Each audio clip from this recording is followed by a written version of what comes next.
Regardless of being a long-lasting Disney fan, this shouldn't imply that all that they've done is perfect. They've done numerous works of art, their best progressive, however they had sometimes good, sometimes bad periods during the 80s and the 2000s. Charmed and The Princess and the Frog saw a revisitation of structure, while any semblance of Tangled, Wreck-It Ralph, Zootropolis, otherwise known as Zootopia, and Frozen were far superior, and there was a ton to like too about Huge Legend 6. Of the second Renaissance / Disney restoration period. Moana is up there as well as anyone and is perhaps of Disney's best in around long term. Perhaps the energy plunges vary somewhat going into the last venture. Maui's shift in perspective is a touch surged, and for me, there was no genuine highlight the pig character that prompted more unexpected clumsiness than entertainment. It was anyway hard to blame Moana, in view of the number of things that did well and how splendidly the things it did right were executed. There have been reactions in regards to a standard story. Hey the chicken being disturbing and the depiction of Maui being cliché, yet these were reactions that didn't irritate me by any stretch of the imagination.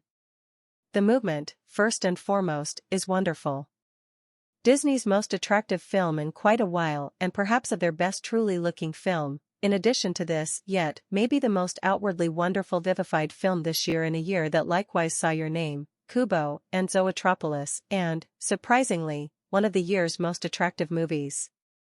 The meticulousness is difficult to blame, whether it's the water, the trees, or even Maui's tattoos, while the varieties simply jump out at you and everything is perfectly definite with not an ounce of simulation in the foundations, further flaunting outwardly staggering successions, for example, The Peak, We Know the Way, glossy, and with the coconut privateers. The soundtrack has earned an enormous measure of commendation, and for good explanation. Love the suggestive coordination and instrumentation, with its consistent mix of South Pacific culture, pop and Broadway. Moreover with the tunes, which are alongside Frozen, the best and generally predictable arrangement of melodies from a Disney film since The Hunchback of Notre Dame. How Far I'll Go is an I Need kind of melody that is irresistible, genuine and motivating.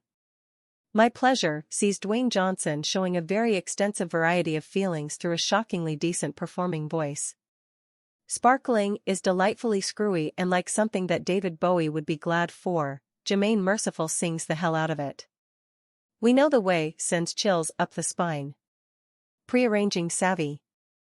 Moana incorporated a wide profound reach inside me. There is something for everyone, never excessively confounded for kids and never excessively whimsical for grown-ups. Apparently it's engaged all through, and it's extremely clever and provocative. All through there are numerous valuable chances to snicker, cry and be enlivened. The story is, while not precisely unique, perfectly paced and captivating. The entire Polynesian culture, confidence and marine customs included and investigated liberally yet such that feels part of the story as opposed to simply tossed in. And keeping in mind that there are components that helps one to remember Disney over a wide span of time, this feels more tender than Disney running out of thoughts. The coconut privateers scene might seem like filler, however rather than being coincidental and dull filler it was engaging and outwardly astonishing, while the melodic numbers present the narrating and express a lot about the characters' inspirations, and The Peak is hair-raising. Moana has now joined the rundown as one of my number one female Disney characters, while Maui is a tomfoolery convincing person and the science between the two being an enormous piece of the film's humor and heart. Actually wound up engaged by Hey, and that his reality and job in the story were legitimate. On the off chance that anyone finds him moronic or irritating, this is an interesting of those not being terrible things for a person plainly planned to be that way from perusing up about the film. The voice acting is first-rate, with Ollie Carvalho making a frightening presentation, voice and singing, goodness she has pipes. Dwayne Johnson, on paper an improbable and eyebrow-inciting decision, is likewise wonderful. As an entertainer he's grown a ton, while Alan Tudyk is amusingly lively and Jermaine forbearing bringing joyously nutty hazard.